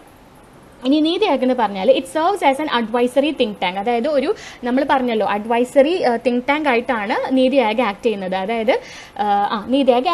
അതുപോലെ തന്നെ പ്ലാനിംഗ് കമ്മീഷന്റെ കാര്യത്തിൽ നോക്കുമ്പോഴോ it served as a supreme organ of planning for social and economic development. ഇതും ഒരു supreme organ of planning, social and economic ഡെവലപ്മെന്റിന് വേണ്ടിയിട്ടുള്ള ഒരു സുപ്രീം ഓർഗൻ ഓഫ് പ്ലാനിംഗ് ആയിട്ടാണ് സെർവ് ചെയ്തത്. ഇങ്ങനെ സെർവ് ചെയ്തിരുന്നെങ്കിൽ കൂടിയിട്ടും ഈ ഒരു പ്ലാനിംഗ് കമ്മീഷൻ ഒരു പ്ലാൻ ഫോർമുലേറ്റ് ചെയ്ത്, അതായത് ഈ 5 ഇയർ പ്ലാൻസ് ഒക്കെ ഫോർമുലേറ്റ് ചെയ്ത് അത് ആ പ്ലാനിൽ എന്തെങ്കിലും പ്രോബ്ലംസ് ഉണ്ടെങ്കിൽ അതെല്ലാം അനലൈസ് ചെയ്ത് അത് നമ്മളുടെ സോഷ്യോ എക്കണോമിക് ഡെവലപ്മെന്റിന് വേണ്ടിയിട്ട് കുറച്ചും കൂടി ഇംപ്ലിമെന്റ് ചെയ്യുന്ന കാര്യത്തിലും ഈ പ്ലാനിംഗ് കമ്മീഷൻ എന്തായിരുന്നു, ഈ പ്ലാനിംഗ് കമ്മീഷൻ അതിനൊരു സ്വാധീനം ഉണ്ടായിരുന്നു, അതിനൊരു സ്വാധീനം ഉണ്ടായിരുന്നു. പക്ഷേ ഈ നീതി ആയോഗിന്റെ കേസിൽ നമുക്ക് എന്താ പറയാ, നമുക്ക് അഡ്വൈസസ്, നമ്മളുടെ പ്ലാനിംഗ് ആൻഡ് ഡെവലപ്മെന്റൽ പ്രോസസ്സിന് വേണ്ടിയിട്ടുള്ള അഡ്വൈസസ് ആൻഡ് ഐഡിയാസ് മാത്രമേ നമുക്ക് കൊടുക്കാൻ പറ്റുള്ളൂ. അതായത് നമ്മളവിടെ ഒരു intellectual respectable and intellectual distance അവിടെ കൊടുക്കുന്നുണ്ട്. Okay, it maintains A respectable and intellectual distance from the government of the day. അതായത് നമ്മളുടെ ഇന്നത്തെ ഗവൺമെന്റ് ആയിട്ട് അതൊരു റെസ്പെക്റ്റബിൾ ആൻഡ് ഇന്റലക്ച്വൽ ഡിസ്റ്റൻസ് ഈ നീതി ആയോഗ് അവിടെ കീപ്പ് ചെയ്യുന്നുണ്ട്. ഓക്കെ, ഇനി അടുത്ത പോയിന്റ് എന്ന് പറയുന്നത് it draws membership from A wider expertise. അതായത് നമുക്ക് മാക്സിമം നമ്മുടെ നാഷണലിൽ നിന്നും ഇന്റർനാഷണലിൽ നിന്നും ഉള്ള എക്സ്പേർട്സിൻ്റെ എല്ലാം അവരുടെ എല്ലാം ആ ഒരു തോട്ട്സും ഐഡിയാസും അഡ്വൈസസും ഒക്കെ കൺസിഡർ ചെയ്തിട്ടാണ് നമ്മളൊരു പ്ലാൻ ഫോർമുലേറ്റ് ചെയ്യുന്നത്. പക്ഷേ പ്ലാനിംഗ് കമ്മീഷന്റെ കേസിലാണെങ്കിൽ ഇറ്റ് ഹാഡ് ലിമിറ്റഡ് എക്സ്പെർട്ടൈസ് ആയിരുന്നു പ്ലാനിംഗ് കമ്മീഷന്റെ കാര്യത്തിൽ ഉണ്ടായിരുന്നത്. ഓക്കെ, ഇനി അടുത്ത പോയിന്റ് എന്ന് പറയുന്നത് it serves in spirit of cooperative federalism as states R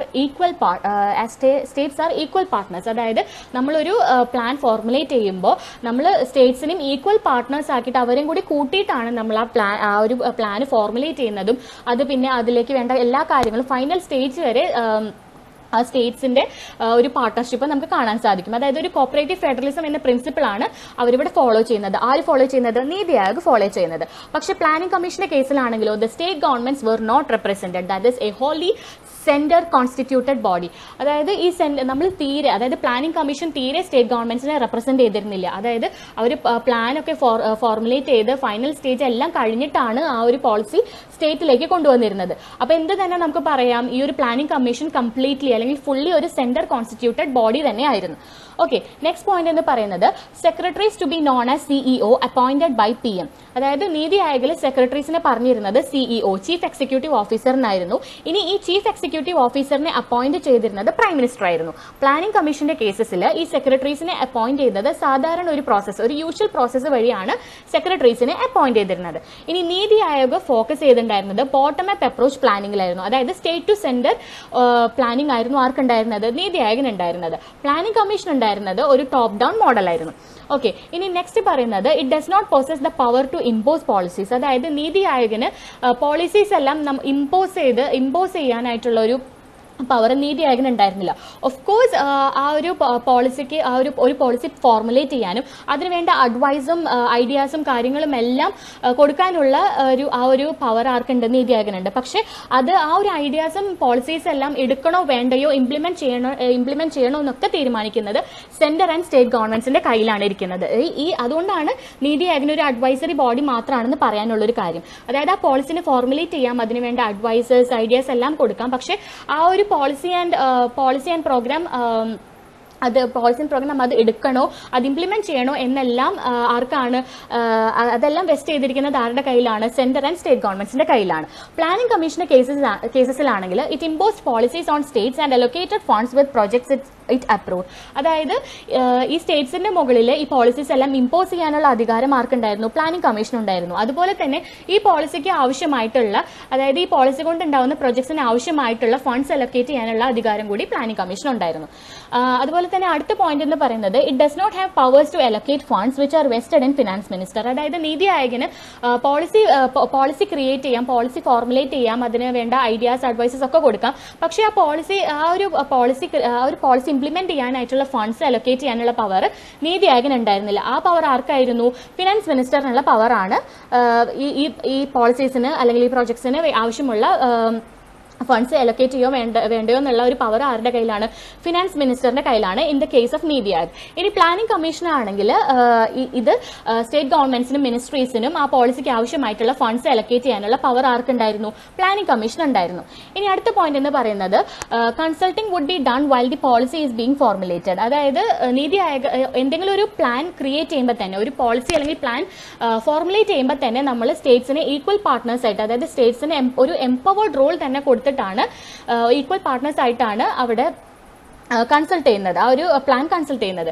പക്ഷെ പ്ലാനിംഗ് കമ്മീഷന്റെ കേസസിലാണെങ്കിൽ policies were formed by the commission after which states were consulted about fund allocation.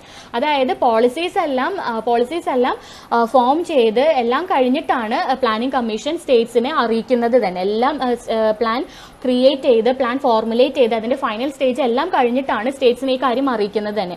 പക്ഷെ അതിന്റെ ആ പ്ലാന് ആ സ്റ്റേറ്റ്സിന്റെ മുകളിൽ ഇമ്പോസ് ചെയ്യാനും അതിന് വേണ്ട ഫണ്ട്സ് അലൊക്കേറ്റ് ചെയ്യാനുള്ള അധികാരമൊക്കെ ആർക്കുണ്ട്? പ്ലാനിംഗ് കമ്മീഷൻ ഉണ്ടായിരുന്നു. ഓക്കെ, അതാണ് മെയിൻ ഇതൊക്കെയാണ് പ്ലാനിംഗ് കമ്മീഷനും നീതി ആയോഗവും തമ്മിലുള്ള ഡിഫറൻസസ് എന്ന് പറയുന്നത്. ഇനി അടുത്തത് പ്ലാനിംഗ് കമ്മീഷന്റെ കോമ്പോസിഷൻ ആണ്. ഈ പ്ലാനിംഗ് കമ്മീഷൻ 1950 എസ്റ്റാബ്ലിഷ് ചെയ്തിട്ടുണ്ടായിരുന്നത്. ഇതിന്റെ കോമ്പോസിഷൻ എന്ന് പറയുമ്പോൾ first of all prime minister ആണ്. പ്രൈം മിനിസ്റ്റർ ഈ കമ്മീഷന്റെ മീറ്റിംഗ്സിലൊക്കെ പ്രിസൈഡ് ഓവർ ചെയ്യുന്നത് പ്രൈം മിനിസ്റ്റർ ആണ്. പക്ഷേ ഡെപ്യൂട്ടി ചെയർമാൻ ആയിരുന്നു ഫുൾ ടൈം ഫംഗ്ഷണൽ ഹെഡ് ആയിട്ട് ആക്ട് ചെയ്തിട്ടുള്ളത്. അതുകൊണ്ട് തന്നെ ഈ 5 ഇയർ പ്ലാൻസ് ഒക്കെ സെൻട്രൽ ക്യാബിനറ്റിൽ സബ്മിഷൻ ചെയ്യാനും അത് ഉണ്ടാക്കാനും അത് സബ്മിറ്റ് ചെയ്യാനൊക്കെ സെൻട്രൽ ക്യാബിനറ്റിൽ സബ്മിറ്റ് ചെയ്യാനുള്ള റെസ്പോൺസിബിലിറ്റി ആരുടെ ആയിരുന്നു? ഡെപ്യൂട്ടി ചെയർമാന്റെ ആയിരുന്നു. അതുപോലെ തന്നെ അദ്ദേഹത്തിന് ഈ ഡെപ്യൂട്ടി ചെയർമാനെ അപ്പോയിന്റ് ചെയ്യുന്നത് സെൻട്രൽ ക്യാബിനറ്റ് ആണ് ഫോർ എ ഫിക്സഡ് ടെന്യൂർ. ഒരു നിശ്ചിത കാലാവധിയിൽ അപ്പോയിന്റ് ചെയ്തിരുന്നത് സെൻട്രൽ ക്യാബിനറ്റ് ആയിരുന്നു. അതുകൊണ്ട് തന്നെ അദ്ദേഹത്തിന് ഒരു ക്യാബിനറ്റ് മിനിസ്റ്ററിന്റെ റാങ്ക് ആയിരുന്നു ഉണ്ടായിരുന്നത്. ഈ ക്യാബിനറ്റ് മിനിസ്റ്ററിന്റെ റാങ്ക് ഉള്ളതുകൊണ്ട് തന്നെ ക്യാബിനറ്റ് മീറ്റിംഗ്സിൽ അദ്ദേഹത്തിന് അറ്റൻഡ് ചെയ്യാൻ കഴിയുമായിരുന്നു. പക്ഷെ അദ്ദേഹത്തിന് വോട്ട് ചെയ്യാനുള്ള റൈറ്റ് ഉണ്ടായിരുന്നില്ല. നെക്സ്റ്റ് മെമ്പേഴ്സ് എന്ന് പറയുന്നത് പാർട്ട് ടൈം മെമ്പേഴ്സ് ആണ്. ആ പാർട്ട് ടൈം മെമ്പേഴ്സ് ആരായിരിക്കും? കുറച്ച് സെൻട്രൽ മിനിസ്റ്റേഴ്സ് ആയിരിക്കും പാർട്ട് ടൈം മെമ്പേഴ്സ് ആയിട്ട് ഉണ്ടാവുക. എക്സ് ഒഫീഷ്യോ മെമ്പേഴ്സ് എന്ന് പറഞ്ഞാൽ finance minister and planning minister ആയിരുന്നു എക്സ് ഒഫീഷ്യോ മെമ്പേഴ്സ് ആയിട്ട് ഉള്ളത്. ഓക്കെ, ഇനി അടുത്തത് abolition of national development council NDC. Okay, National Development Council or Rashtriya Vikas Parishad is the apex body for decision making and deliberations on development matters in India, presided over by the Prime Minister. അതായത് ഈ NDC national development council ആയിരുന്നു നമ്മളെ planning and development മാറ്റേഴ്സിലെ decision മേക്കിങ്ങും ഡെലിബ്രേഷൻസിന്റെയും എല്ലാം apex body എന്ന് പറയുന്നത് ഈ NDC ആയിരുന്നു. ഈ NDCനെ പ്രിസൈഡ് ഓവർ ചെയ്തിരുന്നത് പ്രൈം മിനിസ്റ്റർ ആണ്. ഇനി ഈ NDC എസ്റ്റാബ്ലിഷ് ചെയ്യുന്നത് ഓഗസ്റ്റ് 6, 1952 ഫസ്റ്റ് 5 ഇയർ പ്ലാനിന്റെ റെക്കമെൻഡേഷൻ പ്രകാരമാണ് ഈ NDC എസ്റ്റാബ്ലിഷ് ആയിട്ടുള്ളത്. അതുപോലെ തന്നെ ഈ പ്ലാനിന്റെ നമ്മൾ ഫോർമുലേറ്റ് ചെയ്ത ഈ പ്ലാനിന്റെ സപ്പോർട്ടോടുകൂടി നേഷന്റെ എഫേർട്ടിനെയും റിസോഴ്സിനെയും സ്ട്രെങ്തൻ ചെയ്യാൻ മൊബിലൈസ് ചെയ്യുക എന്നുള്ളതായിരുന്നു ഇതിന്റെ ഫംഗ്ഷൻ എന്ന് പറയുന്നത്. അതുപോലെ തന്നെ കോമൺ ആയിട്ടുള്ള എക്കണോമിക് പോളിസീസ് എല്ലാ സ്പിയേഴ്സിലും അതായത് എല്ലാ ഭാഗത്തേലും ഒരുപോലെ പ്രൊമോട്ട് ചെയ്യുക എന്നുള്ളതും കൂടി ഇതിന്റെ ഒരു ഫംഗ്ഷൻ ആയിരുന്നു. അതുപോലെ തന്നെ and to ensure the balanced and rapid development of all parts of the country. അതായത് നമ്മളുടെ ഇന്ത്യയുടെ എല്ലാ ഭാഗത്തേക്കും നമ്മുടെ രാജ്യത്തിന്റെ എല്ലാ ഭാഗത്തേക്കും നമ്മളുടെ ഈ ഡെവലപ്മെന്റൽ പ്രോസസ്സ് ഒരുപോലെ ബാലൻസ്ഡ് ആയിട്ടും റാപ്പിഡ് ആയിട്ടുള്ള ഒരു ഡെവലപ്മെന്റ് മാറ്റുക എന്നുള്ളതും ഈ ഒരു NDCയുടെ ഫംഗ്ഷൻ ആയിരുന്നു. ഉറപ്പാക്കുക എന്നുള്ളത് NDCയുടെ ഫംഗ്ഷൻ ആയിരുന്നു. അതുപോലെ തന്നെ ഈ NDC ഇപ്പോൾ നിലവിലില്ല. അത് it must be also noted that the last meeting അതായത് 57th meeting of the NDC was held on 27th of December 2012 to approve the 12th 5 year plan. അപ്പൊ നമുക്കറിയാം new achievements of NITI Aayog 2020-21 നമ്മളുടെ ഇപ്പോഴത്തെ 2020-21 നീതി ആയോഗിന്റെ അച്ചീവ്മെന്റ്സ് എന്തൊക്കെയാണ് അതാണ് നമ്മളിവിടെ പറയാൻ പോകുന്നത്. ആസ്പിറേഷണൽ ഡിസ്ട്രിക്ട് പ്രോഗ്രാം അതായത് ADP ഷോർട്ടിൽ നമ്മൾ വിളിക്കുക ADP was launched in January 2008. എന്തിനാണ് ഈ ADP ലോഞ്ച് ചെയ്തിട്ടുള്ളത്? നമ്മളുടെ ഇന്ത്യയിലെ മോസ്റ്റ് അണ്ടർ ഡെവലപ്ഡ് ഡിസ്ട്രിക്ട്സിന്റെ സോഷ്യോ എക്കണോമിക് ഇൻഡിക്കേറ്റേഴ്സിന്റെ ഇംപ്രൂവ്മെന്റിനെ ആക്സിലറേറ്റ് ചെയ്യാൻ വേണ്ടിയിട്ടാണ് ഈ ആസ്പിറേഷണൽ ഡിസ്ട്രിക്ട് പ്രോഗ്രാം ലോഞ്ച് ചെയ്തിട്ടുള്ളത്. എന്താണ്?